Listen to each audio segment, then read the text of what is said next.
2 weeks ago, elders from the Champagne-Ajac First Nation were traveling on the Alaska Highway near Kluane National Park. It was late in the evening when they spotted a man-like creature crouching in the bush eating gooseberries. So it's actually right here at this bush. It was identified the next day. That's where it was seen. And from what I've heard, apparently it was crouching like this. And when the cars started to slow down, they saw it. It stood up and it looked right at them. Over the span of 20 minutes, people in 3 separate vehicles say they saw Bigfoot here. But the fear of being ridiculed is preventing them from speaking out.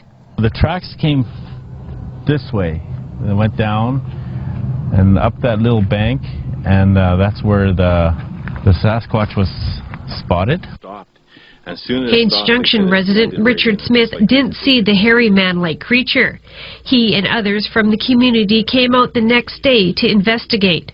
From what I understand from people down there, that they're very shy and they're a curious creature as well.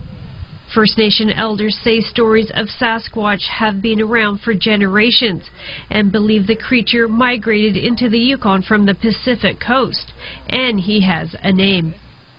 Kusaka, he's that large hairy man that comes from the coast, and he used to be spotted around here for a long, long time. I don't know how long, but ever since I was a kid I used to hear about sightings in this country of them. We have the toes, and you see how it bulges up here. The lure of finding Sasquatch has become a life passion for Red Grossinger. He even wrote a Sasquatch research manual for people who believe they've encountered one. In Yukon, so far I have 130 reports on file. Out of these, there's 55 sighting reports.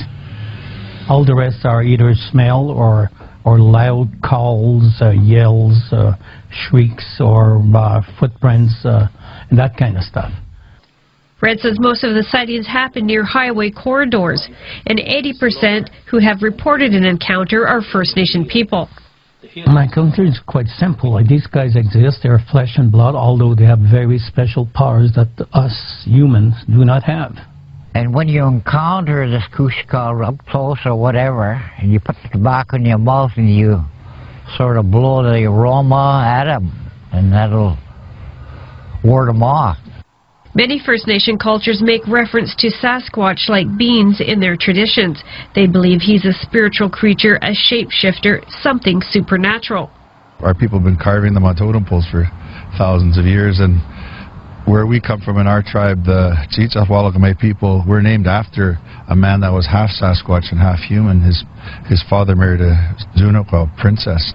William Wasden Jr. was visiting a campsite near Teslin 2 years ago, where he heard roar-like screams. Yeah, we just have numerous legends about it, and it's a pretty important, it's really respected amongst our people. Others, though, aren't sure the Sasquatch is real.